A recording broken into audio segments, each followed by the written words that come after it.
Good morning, hello, welcome to Cannon Street, a station I rarely come to. I've come here this morning especially to see, in service today, for the first time, the new South Eastern Class 707 trains. So there are 30 of the Class 707 trains which originally came into service for South Western Railway back in 2017. But with their new build of trains for their entire fleet, South Eastern have acquired the lease for these new smart units and rebranded them as City Beam trains. The first ones came over in early 2021 for testing, and now they're being introduced in passenger service for the first time. The trains have been brought in to add capacity to busier metro routes in London, and so will bring extra space on the lines that they will run on, those being the Hayes, Sevenoaks and Dartford routes, replacing the older 465 and 376 trains. So, time to go for a trip and see what we think. Who invited you? Always here. Literally always here.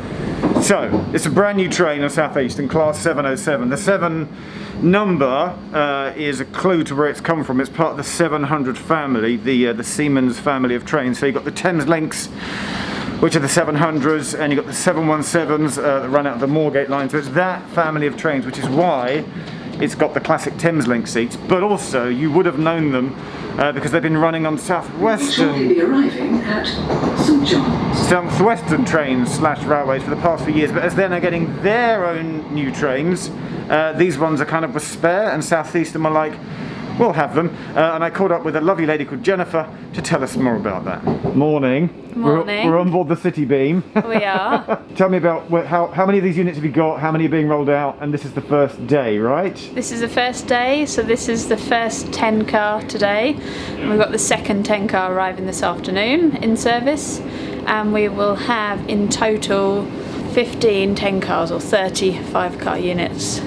Yeah, so they're smarter, so we've got better passenger information screens as well, fresher, brighter. But do you see them as recycled trains, or do you see them as new trains? I suppose the passengers will see them as new trains. For our passengers, they're new trains. We've also refreshed the seat coverings. We've updated all of the posters, and the passenger information system is obviously relevant to us and our trains. So for our passengers, absolutely, they feel like new trains.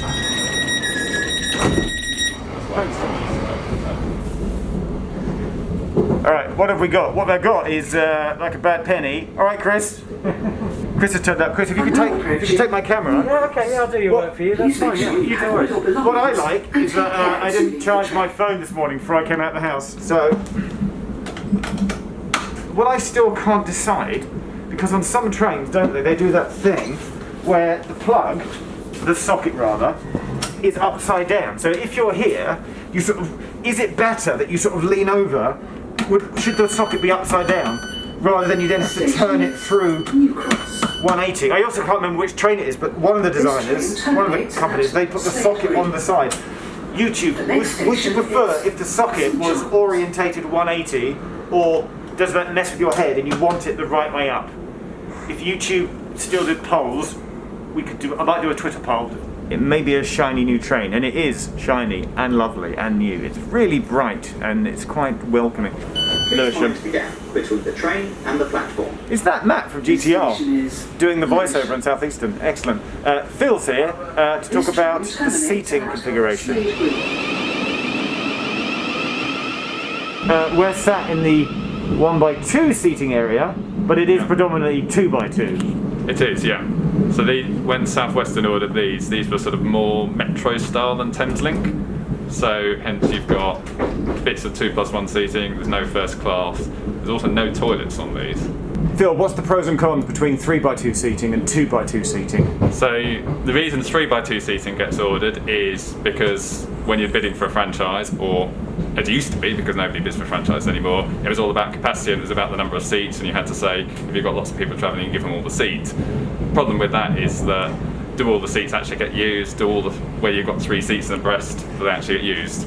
So 2x2 seating is probably better. It's much easier to move around the train, move down the aisles. If you've been on the Greater Anglia train, you'll see the aisle is actually really quite narrow in the 3+2 seating. So, and on a train like this, when you're doing metro journeys, it's all about dwell times. It's all about quick station dwells. And if you've got 3x2 seating, that's not going to help that. 2x2 makes it really easy for people to get on and off.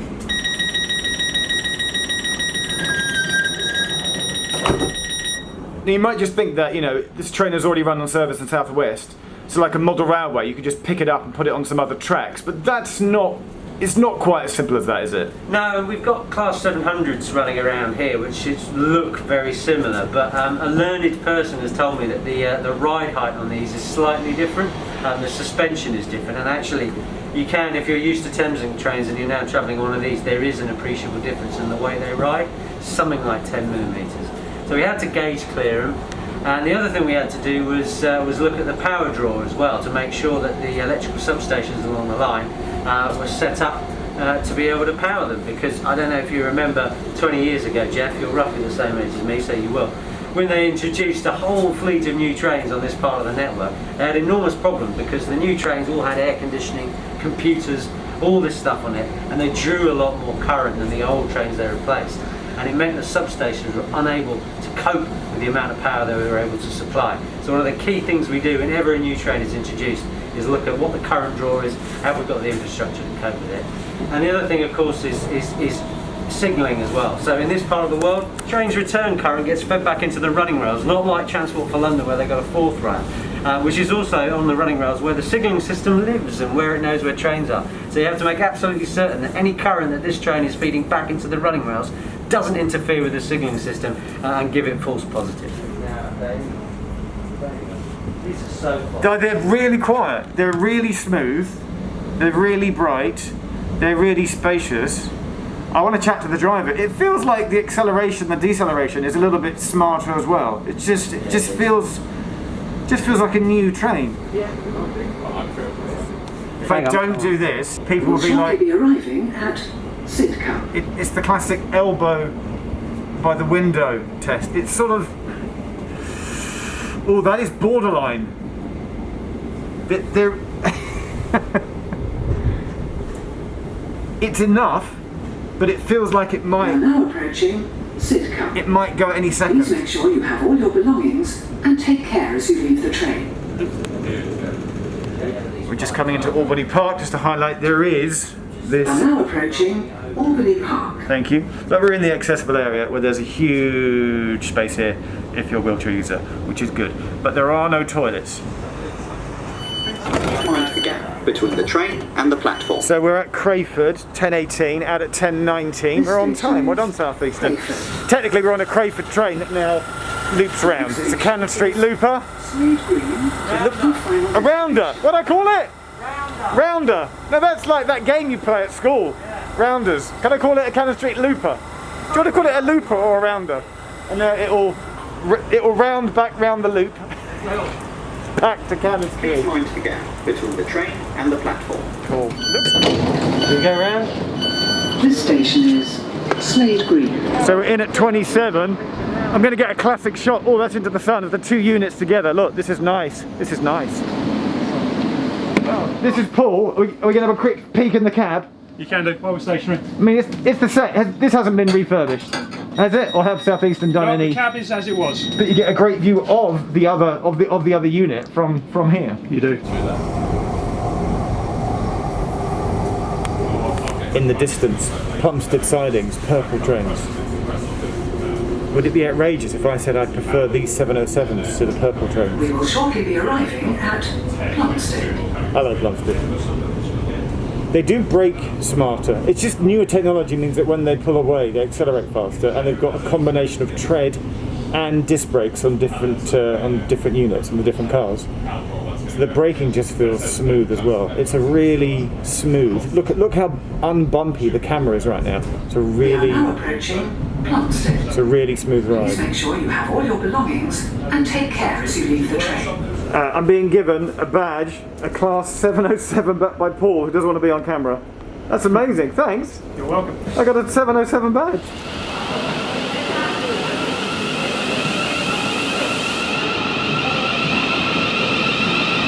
So Phil's given me a copy of Modern Railways. You're going to find the page, where is it? Where basically you discuss the reliability. What's this called? So this is New Train Tin Watch. So Roger Ford, who does our Informed Sources column, started this, I don't know, a couple of years ago, because there are lots of new trains coming into service, so he wanted to chart the reliability. So we've done the Golden Spanner Awards for a lot of years, which are for the most reliable trains. So this is just a month. We do that once a year in the January issue. This is a once a month thing where we're charting all the new trains. So the Class 707s, when they were at South Western, they were in this, and their reliability just shot off. It's overtaken virtually everything else. Because supposedly they were the most reliable train. Yeah. They were so reliable, Roger took them out of the table. Because they got to sort of 100,000 miles per technical incident, which is kind of massive. So them and the Hitachi Class 385 and ScotRail, they've been sort of really reliable new trains. Others have struggled a bit, so not quite so good,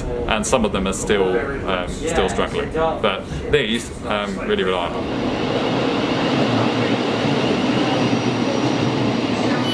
Okay, so our day's ending. Thanks, Chris. He's on the doors. Is London Bridge. It is London Bridge. That is the new City Beam train from South East, and they've come over from South West. They're here. They're really nice. Class 707. As per the diagram, now running on the network. Chris was just coming up with one amazing fact, and this will be a YouTube is he right or not. Go for it, Chris. Yeah, so we were just talking, and I wonder if South Eastern is the only TOC train operating company to operate trains that run as 2-car, 3-car, 4-car, 5-car, like this one, and 6 as well. Because the Javelins are 6 cars, the Javelins are 6 cars. So, is that unique? Is that unique? And if there's another TOC that does that, In the comments! Comment! Bye!